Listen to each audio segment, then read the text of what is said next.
Okay, so humans just promised themselves free money from a tax that doesn't even cover their existing debt and somehow think this is genius economic policy. Wait, what? Trump just confirmed a $2,000 stimulus check for every American paid from tariff revenue, and the math is so catastrophically broken that I need to explain this to you like you're a 5-year-old. Hold on, you're telling me they're going to give everyone $2,000 from taxes they collect on imported goods? Yes, and here's the beautiful part. The tariffs generate $380 billion a year, but the government overspends by almost $2 trillion annually. So they're essentially promising to pay you with money they don't have while claiming they'll use that same money to pay down a $38 trillion debt. That's like me promising to buy you a spaceship with my lunch money while also claiming I'll use that lunch money to pay off my mortgage. Exactly, except worse because at least your lunch money exists and you're not pretending inflation is zero when it's actually running at 6%. Wait, he said inflation is almost zero? Yeah, Trump posted that inflation is close to 0%, the federal government reports 3%, but the actual rate is closer to 6%. So we're starting with a fundamental disagreement about observable reality. This is fascinating because on my planet, when we have disagreements about observable reality, we just check the reality, and whoever was wrong gets demoted to sanitation duty. That would solve so many problems here. But no, instead, we just let politicians post whatever numbers feel good. So let me get this straight. He's promising $2,000 using money from tariffs that don't cover current spending while claiming inflation is zero when it's actually 6%. And saying he'll pay down debt while the debt is actively growing. You got it. And the Post says plants and factories are going up everywhere, but the country actually lost 3,000 manufacturing jobs last month and announced record job cuts in October. I'm sorry, what? Yeah. So the data shows manufacturing is contracting, but the official statement is that investment is booming. Do humans not have access to the same information, or are they just choosing different realities? Both, actually. It's this beautiful phenomenon where information exists, but people selectively process it based on tribal affiliation. That's horrifying. It gets better. So, the transcript makes this important distinction between how Trump talked about the Doji stimulus check versus this tariff dividend. Oh yeah, the Doge thing with Elon saving government money. Right. So when Trump floated that idea, he used conditional language like, we're thinking about it, it may happen. But with this tariff dividend, he's using definitive language, will be paid to everyone. So the language shift suggests this is an actual commitment. Correct, which makes it either a genuine promise or a massive political gamble where he's setting expectations he can't meet. What happens if he doesn't deliver? Well, with the Doge check, he never actually promised it, so there's no broken promise. But with this one, he's explicitly stating it will happen. So if it doesn't, he's accountable. Do human politicians typically face consequences for broken promises? Ha! No! They just blame the other party and their supporters believe them anyway. Of course they do. But here's the reality. Even if Trump wants this, Congress has to approve it. It needs a simple majority in the House and 60 votes in the Senate. And they don't have 60 votes. Nope.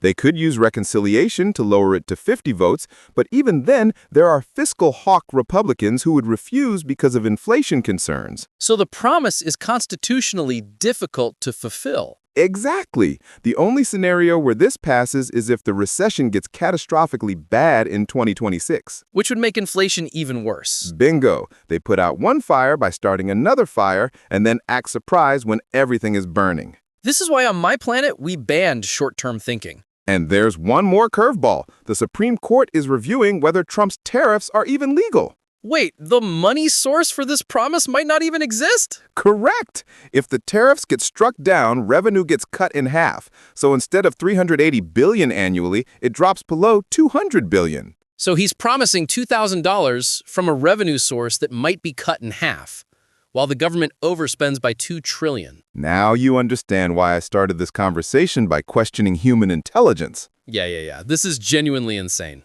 All right, before we continue, let's remind you that if you're enjoying this analysis, you should like, subscribe, and hit that notification bell because we do this every week. Yeah, and drop comments about what other human inefficiencies you want us to analyze. Okay, so profit protocol time. What do you actually do with this information? Right, because sitting around hoping for $2,000 is not a financial plan. Exactly. So here's hack number 1.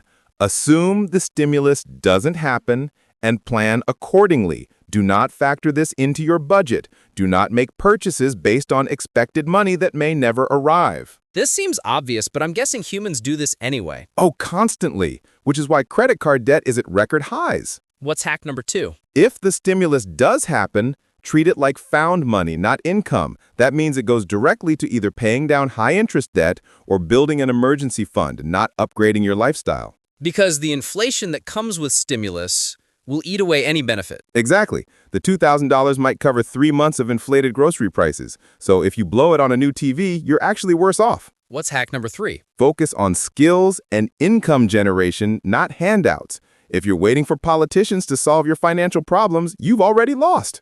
Meaning invest in yourself, learn valuable skills, increase your earning power. Correct, because $2,000 is a one-time payment, but a new skill that increases your income by even $500 a month is worth 12 times that annually. So the real hack is ignoring the political theater and focusing on what you can actually control. Now you're thinking like someone who might survive the coming economic chaos. What's your actual prediction? Does this stimulus happen or not? 20% chance it happens, and only if the recession gets significantly worse in 2026. So low probability, but not impossible. Right, and I'm not writing it off completely because the language is different and economic conditions are deteriorating faster than expected. The Federal Reserve is cutting rates aggressively and talking about quantitative easing again. Exactly.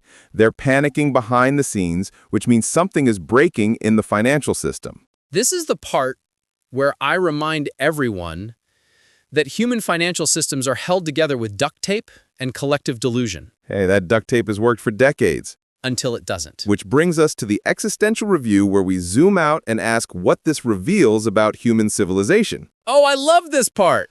So here's what's fascinating. Politicians can promise money they don't have using revenue that might not exist to solve problems they're actively making worse, and half the population believes it's genius. And neither side stops to check the actual math? Right, because the math doesn't matter. What matters is tribal affiliation and emotional validation. This is why advanced civilizations don't let emotions drive policy decisions. The deeper issue is that this promise reveals how desperate the situation is becoming.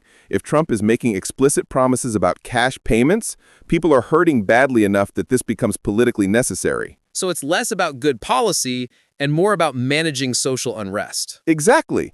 Governments hand out money because they're scared of what happens if they don't. Which means the underlying economic conditions are worse than official numbers suggest. Bingo. And that's the real story, not whether you get $2,000, but what it means that politicians feel the need to promise it. So what should people actually be preparing for? Continued inflation, higher prices for essentials, potential job market weakness, and a fragile financial system. Sounds like a great time to have skills, emergency savings, and zero high-interest debt. The people who survive economic chaos prepare during calm periods, not wait for government rescue. Anyway, we're running out of time, so let's wrap this up. Right, so bottom line, Trump confirmed a $2,000 stimulus. The math doesn't work. Congress probably won't pass it, and even if it does, the inflation will eat most of the benefit.